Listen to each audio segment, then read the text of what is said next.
नमस्कार बच्चों, मंजरी इस पाठ्यपुस्तक में फिर से एक बार आपका स्वागत है। आज हम मंजरी इस पाठ्यपुस्तक से पाठ नंबर 18वां पढ़ने जा रहे हैं, जिसका शीर्षक है नीड़ का निर्माण फिर फिर। नीड़ का निर्माण फिर फिर यह एक कविता है और इस कविता का यह सेशन नंबर पहला है। नीड़ का निर्माण फिर फिर इस कविता के कवि हैं डॉक्टर हरिवंश राय बच्चन जी।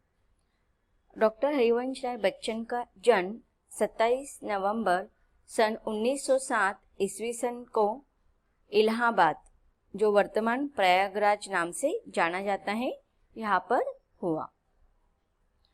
इनकी रचनाओं में मधुशाला, मधुकलश, निशा निमंत्रण, एकांत संगीत, सतरंगिनी, क्या भूलूं क्या याद करूं आदि विशेष प्रसिद्ध है। कवि हरिवंश राय बच्चन, इनका निधन 18 जनवरी सन 2003 ईस्वी सन को मुंबई में हो गया। तो बच्चों, यह हुआ कवि हरिवंश राव बच्चन, इनका संक्षिप्त जीवन परिचय, जो आपके पाठ्य पुस्तक में ही दिया गया है। अगर आप विस्तार से उनके बारे में जानकारी हासिल करना चाहते तो नेट पर सर्च कर सकते हैं। अब हम कविता को विस्तार से पढ़ेंगे। कविता को विस्तार से पढ़ने से पहले हम कविता के पंक्तियों को सस्वर वाचन करेंगे। इसके बाद एक एक स्टांजा को हम विश्लेषण करेंगे। नीड़ का निर्माण फिर फिर, नेह का आह्वान फिर फिर। वह उठी आंधी की नभ में, छा गया सहसा अंधेरा। धूली धूसर बादलों ने भूमि को इस भांति घेरा। रात सा दिन हो गया, फिर रात आई और काली। लग रहा था अब न होगा इस निशा का फिर सवेरा। रात के उत्पात भय से भीत जन जन, भीत कण कण। किंतु प्राची से उषा की मोहिनी मुस्कान फिर फिर। नीड़ का निर्माण फिर फिर, नेह का आह्वान फिर फिर। वह चले झोंके की कांपे, भीम कायावान भूधर। जड़ जमे तो उखड़ पुखड़ कर, गिर पड़े टूटे विटप पर। हाय तिनकों से विनिर्मित घोंसलों पर क्या न बीती। डगमगाए जबकि कंकड़, ईंट पत्थर के महल घर। बोल आशा के विहंगम, किस जगह पर तू छिपाता।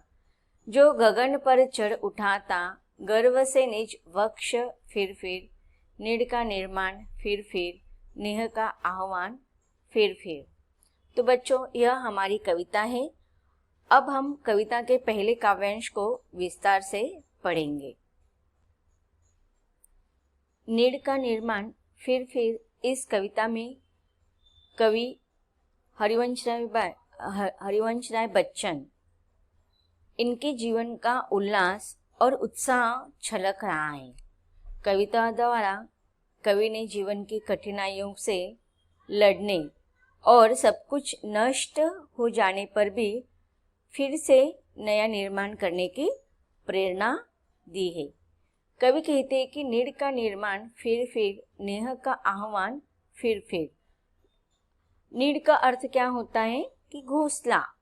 घोंसला कौन बनाते हैं? पक्षी। और हम क्या बनाते हैं? घर, मकान, महल। आप लोगों को पता होगा, अगर घर बनाना है तो उसके लिए कितना मेहनत करना पड़ता है, कितनी परिश्रम करने पड़ते हैं। मनुष्य के पास तो बुद्धि होती है, 2 हाथ होते हैं, या एक घर बांधने के लिए कितने सारे लोगों की सहायता मनुष्य लेता है। लेकिन आप लोगों को पता है, पक्षी अपना नीड़, अपना घोंसला कैसे बनाता है? उसके पास न तो हाथ होते हैं, न तो बुद्धि होती है। बुद्धि के सहारे वो किसी से हेल्प ले सकता है, ना बोल सकता है। तो किस प्रकार से बनाता है पक्षी अपना घोंसला? आप लोगों ने देखा होगा कि पक्षी अपने चोंच में तिनका लाता है, एक एक तिनका एक एक समय लाता है, और वह तिनका इकट्ठा करके उससे वह अपना घोंसला बनाता है, अर्थात अपना नीड़ बनाता है। जिस प्रकार से मनुष्य को अपने घर बनाने में बहुत समय लगता है, कभी 2 महीना, कभी 2 साल, कभी 4 साल, वैसे ही पक्षी अपना घोंसला बनाने में एक दिन में बनाकर होता होगा उसका? नहीं, तो उसे भी बहुत सारे दिन लगते होंगे, बहुत मेहनत करनी पड़ती है, बहुत कष्ट करना पड़ता है, एक एक दिन का वो इकट्ठा करता है और अपने लंबे मेहनत के बाद वह अपने घोंसले को बनाता है। लेकिन यहाँ पर कवि कहता है कि देखो क्या हो गया है, पक्षी के जीवन में भी कठिन समस्या आ गई है, कठिन दिन आ गया है, लेकिन फिर भी वह नहीं रुकता है। वह क्या करता है, अगर किसी भी कारण उसका घोंसला टूट जाता है, बिखर जाता है, तो वह क्या करता है, नीड़ का निर्माण फिर नेह का आह्वान फिर तो वह क्या करता है, अपने घोंसले की निर्मित फिर से करता रहता है, वह रुकता नहीं है। और वह कैसे करता है, नेह के साथ, अर्थात स्नेह, प्यार, प्रेम, इसके साथ वह फिर से आह्वान करता है, जीवन जीने के प्रति वह आशा दिखाता है। तो कवि यहाँ पर मनुष्यों को इन पक्षियों के द्वारा प्रेरणा लेने के लिए कह रहे हैं कि किसी भी मनुष्य के जीवन में बहुत सारे कठिन समस्या आते हैं, लेकिन कठिनाइयों से लड़ना है और लड़ने के बाद भी जो हमारा सब कुछ नष्ट हो जाता है उसके नव निर्मिति में हमें लगना है। निर्माण फिर तो जिस प्रकार से पक्षी एक किसी कारणवश उसका घोंसला टूट जाता है, नीड़ खराब हो जाता है, तो वह फिर से उसके निर्मिति में लग जाता है, बैठता नहीं है, रोता नहीं बैठता है कि चलो अभी सरकार आ जाएगा फिर मेरा घोंसला बना देंगे। अभी देखो बहुत सारे प्राकृतिक विपदाएं आती है, बाढ़ आती है, भूकंप आता है, या किसी न किसी कारणवश हमारे घर अभी बरसात के दिनों में आंधी तूफान आती है तो घर का नुकसान हो जाता है, तो हमें लगता है कि सरकार के लोग आएंगे और हमारी सहायता करेंगे या फिर कोई आकर हमारी मदद करेंगे, और हम दुख से रोते बैठ जाते हैं। लेकिन पक्षी कभी ऐसा नहीं करता है, उसको वो इंतजार करता है कोई आएगा और मेरा घोंसला बना देगा, नहीं, वह क्या करता है, अपने उस नष्ट हुए चीज को फिर से बनाने की तैयारी कर वह आगे बढ़ता है। तो वो भी किसके साथ, प्रेम के साथ, स्नेह के साथ, किसी के साथ झगड़ा करके नहीं। तो यहाँ पर कवि हमें मनुष्यों को पक्षी से इस प्रकार से आशा, उम्मीद लेने की संदेश दे रहे हैं कि हमें भी जीवन के प्रति आशावाद दृष्टिकोण रखना चाहिए। अब हम कविता के पंक्ति को विस्तार से पढ़ेंगे। वह उठी आंधी की नभ में, छा गया सहसा अंधेरा, धुली धूसर बादलों ने भूमि को इस भांति घेरा। अब देखिए क्या हुआ है, आंधी तूफान आया है। आप लोगों ने देखा होगा कि बरसात के दिनों में कभी कभी इतना तूफान आ जाता है, इतनी आंधी आ जाती है। नभ का अर्थ क्या होता है कि आकाश में अचानक से क्या हो गई, आंधी तूफान आने लगा है, और इस आंधी तूफान की वजह से छा गया सहसा अंधेरा। सारे संसार में, सारे पृथ्वी पर क्या हो गया, दिन में अंधेरा हो गया है। और वो भी अंधेरा कैसे, धूली धूसर बादलों ने भूमि को इस भांति घेरा। बादलों ने, बरसात के वजह से क्या हो गया, सारे पृथ्वी पर धूल युक्त बादल छा गए हैं। धूल सारी पृथ्वी पर फैल गई है, धूल से समा गई है सारी पृथ्वी।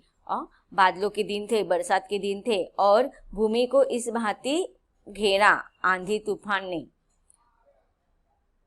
अगली कविता की पंक्ति देखते हैं। तो रात सा दिन हो गया, फिर रात आई और काली। अब कवि कहते हैं कि बरसात के दिनों में इतना आंधी, इतना तूफान छा गया कि सारे संसार में अंधेरा छा गया है, और धूल से युक्त बादल सारे संसार पर छा गए। इसे क्या हो गई, भूमि को इस भांति घेरा, अर्थात पृथ्वी को इस प्रकार से उस आंधी तूफान ने घेर लिया है कि रात सा दिन हो गया, फिर रात आई और काली, कि दिन में ही रात हो गया, कि सूरज भी ढक गया है और अंधेरा छा गया है। दिन के उजाले में इतना अंधकार हो गया है, सारी सजीव सृष्टि क्या हो गई है, बेचैन हो गई है। रात आई और काली, और देखिए दिन में ही रात सा अंधेरा छा गया और उसके बाद रात आई और भी काली, अर्थात इतनी भयंकर, इतनी अधिक काली रूप में, इतनी अंधकार युक्त काली रात सारे संसार पर छा गई। लग रहा था अब न होगा इस निशा का फिर सवेरा। निशा, निशा का अर्थ क्या होता है? रात। तो अब देखिए सारे दिन में सूरज के ढक बादलों ने सारे आकाश पर बादल छा गए और आकाश में सूरज को ढक गया है और उसके वजह से दिन में अंधेरा हो गया है और दिन में इतना अंधकार छा गया है तो रात का काला घनघोर अंधेरा और भी भयंकर लगने लगा है। और इस प्रकार सारे सजीव सृष्टि घबरा गए हैं, सारे मनुष्य घबरा गए हैं, मानव घबरा गए हैं और उनको अभी लग रहा था कि अब इस निशा का, इस अंधकार का कभी भी सवेरा नहीं होगा। रात के उत्पात भय से भीत जन जन भीत कन कन। अब क्या हो गया है? रात के उत्पात भय से, कि रात में क्या हो गया है? तूफान और तूफान आंधी ने इतना भयंकर उत्पात मचाया है, अंधकार ने भी सारे संसार को भयभीत कर दिया है। और रात के उत्पात भय ने, रात में और भी अधिक अंधेरा, आंधी तूफान सारे संसार पर छा गया। इसे क्या हो गया? भीत जन जन भीत कन कन। तो सारा जन जीवन क्या हो गया है? घबरा गया है। यहाँ पर पृथ्वी पर सारी सजीव सृष्टि, सारा जन जीवन घबरा गया है, यहाँ तक कि प्रत्येक कण कण डर के मारे घबराने लगा है। किंतु प्राची से उषा की मोहिनी मुस्कान फिर।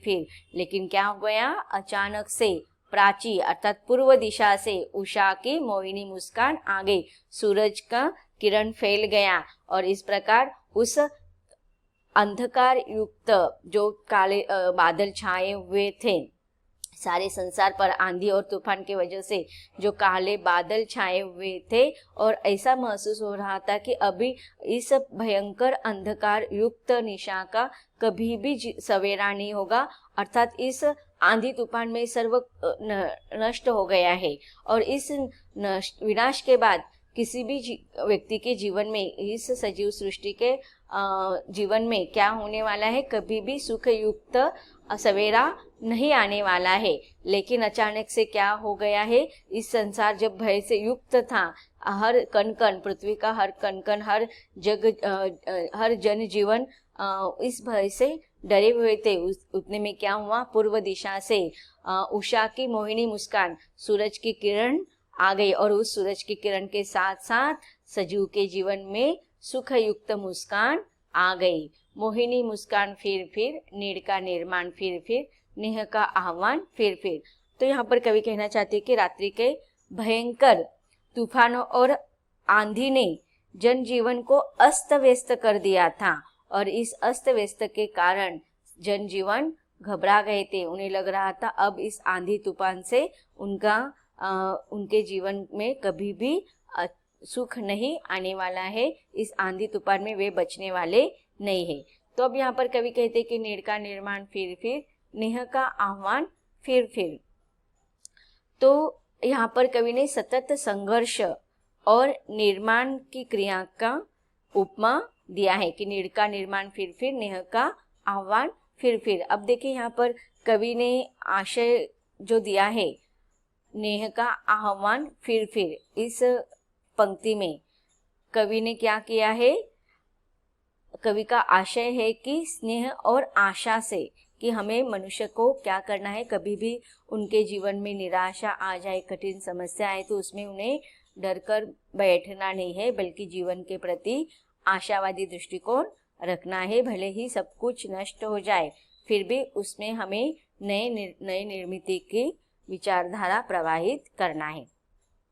तो बच्चों, जो कविता की पंक्तियां अब हमने पढ़ी है उसका हम संदर्भ, प्रसंग और व्याख्या देखेंगे। संदर्भ में आप लिखेंगे प्रस्तुत पंक्तियां हमारी पाठ्य पुस्तक मंजरी के नीड़ का निर्माण फिर कविता से उद्धृत है। इसके रचयिता हरिवंश राय बच्चन जी है। प्रसंग में आप लिखेंगे कवि ने कविता द्वारा जीवन की कठिनाइयों से लड़ने और सब कुछ नष्ट हो जाने पर भी फिर से नए निर्माण की प्रेरणा दी है।